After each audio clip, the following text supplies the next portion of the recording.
Thank you, Paul, for lots of great insights. So, morning all. It's brilliant to be here. I'm more of a fresh graduate, so it makes me feel a lot younger. I graduated from the MBA program in 2015, which was an amazing experience. I'm a proud Griffith alumni and delighted to be here. So, what I'm here to share today with you is a bit about my career path. And in the title, it says from traditional to entrepreneur. And I don't know if there is really a traditional career that exists in the world now, but I'll give you a bit of a sense of the way I've come to where I am today. So when I was in school, I was a terrible student. I was so focused on having fun, and as my dad said, I was never distracted by state examinations. So it was a good way of explaining what I was up to. But what I did do is I made lots of great contacts. I realised I was good at relationship building, and back to what Paul said, kind of focusing on my strengths. I didn't realise they were strengths until a few years later when I got over the trauma of not studying properly. So at that time, at 17 years old, when I didn't get distracted by state examinations, I decided that I should just go out and work and get a sense of the real world, and my parents were very supportive of that I had a reality check.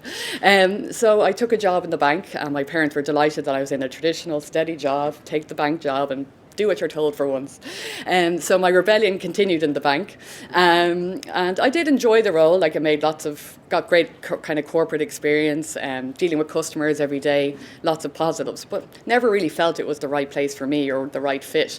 But it was good for earning money. I was able to move out of home at 17. I was able to stand on my own 2 feet and learn some really great life skills through that as well. So retrospect is always good when I look at that as well. So I continued working in banking and finance, and as Diarmuid said earlier, we are fun. Us finance people can be fun. It doesn't hold us back in life totally. So I continued working in the finance world, and through that I ended up graduating into insurance, so getting more exciting areas, but I actually really enjoyed it, moved into insurance. And from there I moved into the health insurance industry, and that's when I started realising there was a passion area within this, which was the area of wellness, so employee wellness and kind of helping people be nicer to their employees and looking after their employees.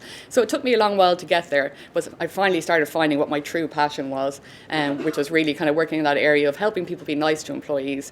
And I suppose I'd worked with some organisations where I'd seen evidence of not that stuff happening, and that kind of found that inner passion in me that there was a nicer way to be to people.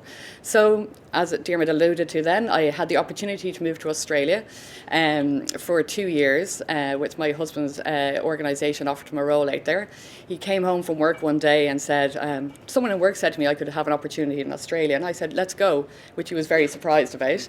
But I suppose that's something that I've realised from reflecting as well, is that in your career, as you finish and graduate, for some of you here, or out in your career in general, I always have a yes mindset. So always think yes first. And sometimes it works out, most of the time it does. But if you have a yes mindset first, you're not going to miss out on opportunities. So 4 weeks later, we left Ireland after resigning, never having visited Australia before. I left my job and moved out to Australia, and I worked with an organisation called Bupa, which was in Ireland at the time as well. And in that opportunity in Australia, it really was amazing. They moved me into an area called sales culture and capability, which is a real job, even though it doesn't sound like it. And in that role, what I got a passion for, I worked very much in the corporate wellness, employee wellness space, but also they were introducing new technologies. So what they were trying to do in Bupa was apply technologies to drive down the cost of healthcare in general, make healthcare more efficient. So this again kind of found another fire in me that I could see, okay, I can really help people be healthier and well through my job, but also I can help make an impact in the system overall by using technology. So I was lucky enough when I came home after working hard in Australia for 2 years, and they don't work too hard, which is a great lesson for me as well. Lots of beach time and relaxing, and it is a bit like home and away. So I learned a lot about life in general, but also about what I wanted to do, and really focusing on my strengths and my passion areas. So I was lucky enough to be accepted into the MBA program when I came back to, in Griffith, and had the opportunity to study full-time for the year and really apply myself. I was that annoying mature student. I was in the front row every day. I was asking all the questions. I was chatting to the lecturers. Anya's here somewhere.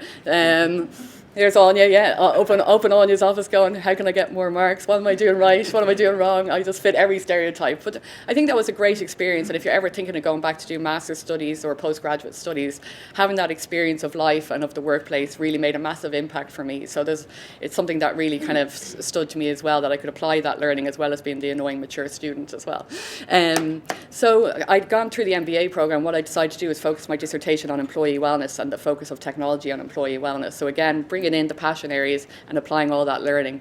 As well, through the MBA program, I really got the time for learning and understanding myself a lot more. So there's lots of stuff like leadership and personality testing, and then just getting constantly graded and assessed all the time. You really get an understanding of yourself. So it was a great learning experience.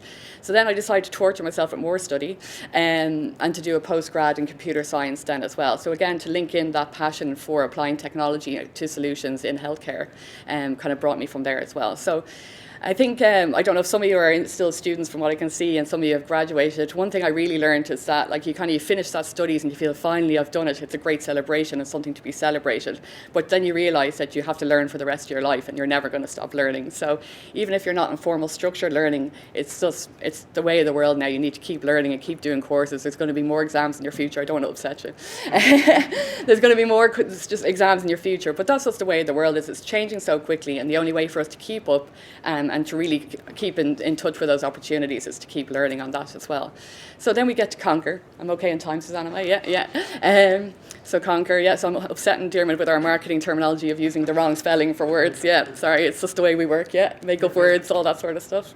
Yeah, and so Conquer. So when I finished my postgrad, I worked as a kind of consultant contractor, and I was working with an organisation that was matching new technologies in healthcare with large pharmaceutical companies to try and get them to collaborate and organising conferences around the world. And it was a great experience, but what I realised is I wanted to build something myself and have ownership of it and not just be a contractor working with organisations to do it. So that's where the idea of Conquer came from. So Conquer is a marketing and business consultancy, and we do a lot of digital marketing as well. But how it links back into the story of my passions is that we try and work with organisations that are trying to look after their employees better, deliver corporate wellness, deliver employee wellness, just make people have a better day at work, really. That's what we try and work with. And then we work with organisations that provide services into those companies as well. So companies that are providing wellness services. So somewhere like Great Place to Work, you might have heard of, we work with them, helping them grow that ethos of we can all have a better time at work that will affect all of our personal lives as well. So that kind of comes into the area of Conquer. From kind of sharing my own personal learnings really along the way, I mentioned already the keep learning. So you're never going to stop learning. Access to learning is brilliant. Through Griffith, through whatever way you can, through learning from your peers, from learning from your alumni network, what we're here to do today. Another key area that I think from my own perspective as well is to make sure you look after your health and wellness through everything that you do. So we're in a very busy world. It's a changing world. It can be stressful. It can be hard to deal with. We're in a world that we've never been in before. There's 5 generations in the one workplace. We're all trying to deal with many different things. But if you're running your own business or working in an organisation, no matter what you do, if you don't have your health and wellness, what do you have? So make sure you look after your physical health and also after your mental health. It's really a key part of it. And if you're going to be self-employed, it's really critical as an entrepreneur, as they call us, to look after your mental health, because a lot of things are on you. And if you can't make the right decisions for your team and for everyone else, it's really important to make sure you have a clear mind throughout all that as well. They're kind of the 2 learnings. Another learning as well that I have that's really stood to me as well is to surround yourself with the right people. I'm on the 2, I'm doing okay. So surround yourself with the right people. And Susanna mentioned there the mentorship program that's just been set up with Griffith College. I think it's a brilliant idea. So finding a mentor. Now the mentor can be someone who's been in business. It can be just someone, a peer or a friend, just someone that can help you. Help make you clear decisions, similar to what Paul said about coaching as well. So if you can surround yourself with the right people in your organisation, surround yourself with the right people through your friends, through your support groups, but also then have a mentor that can give you that different perspective. And don't try and seek someone else that is like you, because that's a habit I had previously in my career. It was I was trying to find people who would agree with me, and it was all lovely coffees that we had where they all agreed with everything I said, and I thought they were great and we had a great time. So really try and find someone that really jars with you in some ways in a constructive, positive way. To give you advice that can really challenge your thinking, because you won't have growth without someone challenging the way you're thinking, because we can all self-fulfill that we're doing a great job. So really to find that mentor. So when you're thinking of connecting in with the mentors through Griffith, think of that, someone who's totally out of your normal sphere. We have the access to people from so many different countries and cultures, which is amazing through Griffith as well. So they're the 3 things. So to keep learning all the time, surround yourself with good people, and don't forget your health and wellness throughout everything that you do. Thank you.